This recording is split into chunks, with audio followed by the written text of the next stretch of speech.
Everybody, this is Cheri at djcentry.blogspot.com, and today I bet you can guess by looking at my little pile here that we are going to be watercoloring.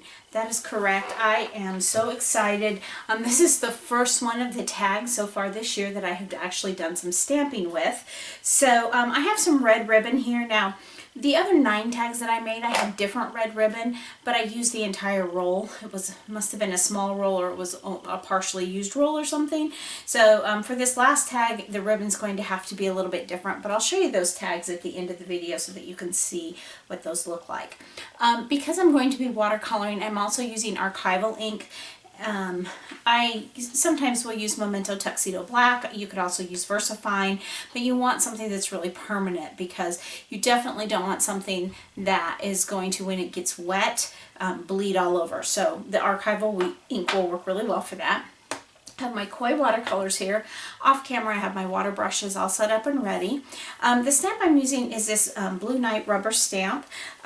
This is a stamping company that I found through a friend. It's a privately owned stamping company, and if you remember the Christmas video from a few weeks ago, I said I was trying not to buy new stamps. Well, this was a stamp that I bought for a different project, but I wanted to use it on these on this one as well. And then I'm also going to be using Strathmore watercolor paper, and what I did with that is I just cut it down to be, it's not quite 12 inches wide, but I cut a 12-inch sheet out of it, and then I centered it on the Cricut mat so that I could cut the tag using tags, bags, boxes, and more.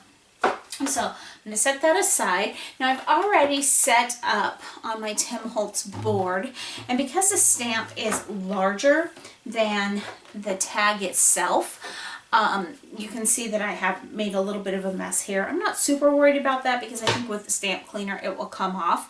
But the reason I'm using this instead of a regular acrylic block is because I want to stamp it at least twice, because this is a cold press watercolor paper and it's very textured. I want to be sure that I get a really good image, and just one stamp may not get it. So I'm going to ink up my stamp really, really well and get it really inked up well. And I'm going to have to do some good cleaning with this stamp later because it's been sitting for a while. And I'm going to press it down. Now, the Tim Holtz stamp press has 2 different sides for this grid. You can either put it on the rubber stamp side, or you can put it on the clear stamp side. Well, obviously, since I'm using a rubber clean stamp, I want it to be on the rubber stamp side. And this is a fairly new purchase for me. I bought it several months ago when I really didn't have a lot of time to craft. And so I've not really used it that much. So I had to actually find instructions to know, okay, which does it mean? Do you put the stamp where it says rubber here? Do you put the stamp on that side? Or do you use that side? So I had to get back on the YouTube and find where Tim Holtz did a demonstration. And so you want to be able to read the word rubber right side up. So that's how you know which side to go. I think I'm going to ink that one more quick time. 2 would probably be enough, and that's what I did for most of them. But I think I'm just going to be triple sure because I really want to get that really good impression here. And I don't want that black going anywhere. So we are going to slide that off, and I will clean that up later. And we are ready to get our watercolor set out and start watercoloring. Now I'm just going to hit this for a quick second with my embossing tool just to make sure that it's dry, although I'm sure that it is, but I want to be sure because I definitely don't want that black smearing around. And you may wonder if you can kind of see below my brown mat that I have my Tim Holtz work glass mat underneath it. The reason I don't work on that when I'm doing videos is, unfortunately, it puts off quite a glare with the type of lighting that I have, and so I'm not able to use it very well when I'm doing videos, because you would see my old-fashioned lights above me reflecting in the mat. So that's why I'm using my old brown work surface, which works just fine, by the way. Now I've already got, I just used clean water and went over where I'm going to be painting. I've already got some paints mixed up here, but I'm not sure that there's quite enough. This is the red I was using. I want it to be pretty watery, and I want the paint to, I want the water to do the work for me. So I'm just dropping paint in, and then just from the center, because I want it to be from the center, I want it to work itself out. Now, I am definitely not an artist. Watercoloring is newer to me. I mean, I've done it for a while, but I haven't had a lot of practice or formal training in it. So I just play with it and just have fun with it. I've watched Sandy Allnock here on YouTube, is an artist, and she does beautiful jobs and does classes on watercoloring, and I have learned some stuff from her. I've learned stuff from watching Christina Werner and Jennifer McGuire. Any of those folks can really show you a lot more about watercoloring. I just do it because I find it fun and I like the effect of it. So right now what I'm doing is I'm just putting in that base of that. It's really actually kind of pink, and as it dries, it will dry back even more pink. And so I am just kind of moving that water around. Now if I wanted to, and which I do, and I'm going to pick up some more of, a little bit more of the darker.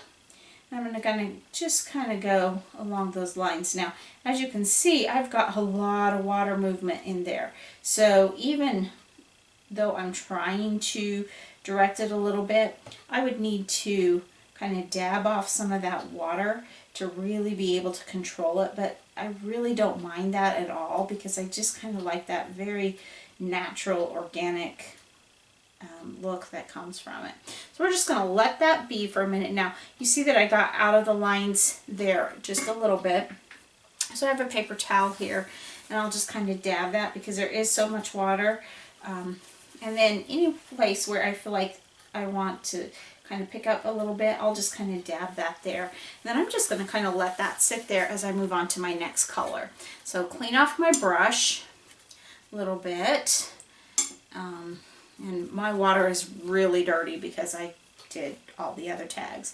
Now I'm going to pick up some of this green. Now I'm noticing I really probably need to clean my palette, because you'll see in a little while we're going to pull the Perfect Pearls out again. And because of that, it looks like some of that Perfect Pearl overspray got on my palette. So I'm actually picking up just the faintest bit of sparkle as I'm painting even now. So it'll be fine because I'm using it in this project, but I probably don't want that on future projects. So I'm going to really have to paint off that palette lid, or clean off that palette lid in the future. Now you see that that is quite a bit darker there, and that's because I went straight from the paint instead of grabbing it from my palette.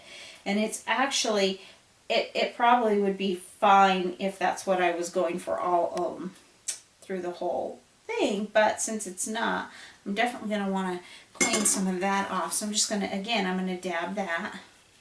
And that's the beauty of watercolor with a lot of water. It's so forgiving. And so adding water can, in some ways, just kind of help clean that up. So I'm going to just kind of put some of that and kind of dab that off here too.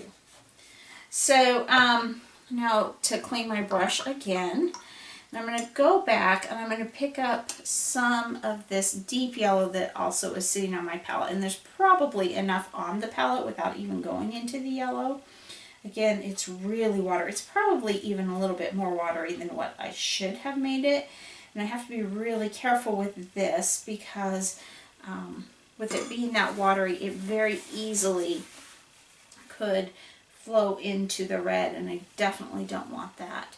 So now what I'm going to do is I am just going to, for the sake of the video and for the sake of time, I am going to hit it with my heat gun. But before I do, over here where I'm out of the line some, I'm going to put some extra water down there and dab that up and just try to get some of that up.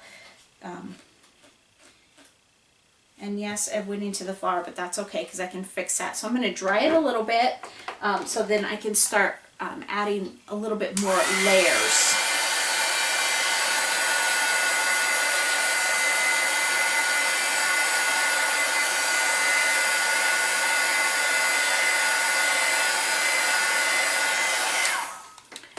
Now that is in no means dry, but it is drier, and I'm going to go back in with my brush, which is also definitely not dry. I'm going to clean it off a little bit over here. And my brush is definitely not dry. It's very wet. And I'm going to go back in and I'm going to just pick up little bits of that red and just kind of smooth some of that out and hit some of those spots that are too pale for the poinsettia.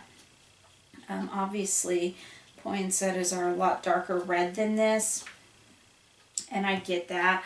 But I like the softer watercolor look of the watercolors, so I'm okay that it's not quite as dark as what a natural poinsettia would be. And it's interesting to me all the colors you can get poinsettias in now. I don't really enjoy those extra colors as much. I can't say that I've ever bought anything that wasn't red. I may have bought a white one before. But you can see just kind of hitting some of the highlights there. And then I'm going to go back and do the same thing with the green. Just pick up just a little bit, just add a little bit of depth to some of that green. Pick up that corner that I've missed there. And then we'll clean off the brush, go back and pick up a little bit more of that yellow that's faded out. And I think I want a little bit deeper color in the middle there, so we'll pull some of that out.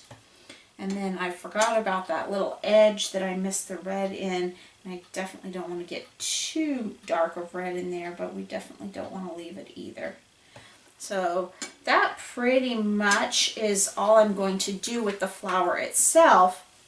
However, I felt like the tag when I was doing it is fine, but I thought it added a little bit of interest if I actually went around the flower and put in some extra color. So I thinned out some blue, and it's really thin in there. And now that my tag's dry, it's coming in a little bit darker than I actually would like. So I'm going to add some water because I really wanted it to be really pretty light blue. I want to try not to pick up any of that red around it because I am not also going for the purple hue and mixing the red with blue. Obviously, I'm going to get a little bit of purple if I do that too much, but I just want to add just a blue hue around the edge of the poinsettia. Again, it's fairly faint, and that one ended up being a little bit purple because I got a little bit red overflow, but that small spot right there will be just fine. And believe it or not, we are nearing the end of this one. Oh, that one got a little bit too much blue, and that got a little bit too much water, and I don't want it to bleed, so we'll just kind of wick some of that away. Don't you love how forgiving that is? Just pick it up with the paper towel. I actually have family members who are very good with watercolors and have actually done china painting and different paintings and stuff. But for me, it's more of just a hobby and more of a crafting medium than an actual art medium. But there we have it. Now I'm just going to ever so gently find a clean spot of paper towel, and I'm just going to gently dab over the top. And it's just going to kind of pick up some of that excess color and just kind of soften the whole thing. So I'm going to set that aside, and then what I'm going to do is kind of dry off here, and I'm going to just, I really have almost got to get this replaced, but there's still perfect pearls in there. And I actually kind of like the way this one turned out, but on the rest of the tags I just gave it a quick spritz of the Perfect Pearl water, and then I just kind of let it work its magic as it goes in there and just gives it just that little bit of shimmer. Then I'm going to hit it once again with the embossing tool to dry it.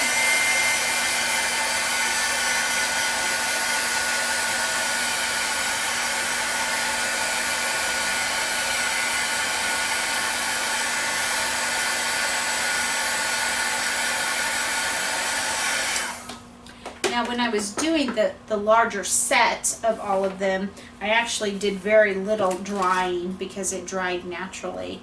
And that isn't, well, it's pretty dry actually. But now we're going to just run our ribbon through and we will be done.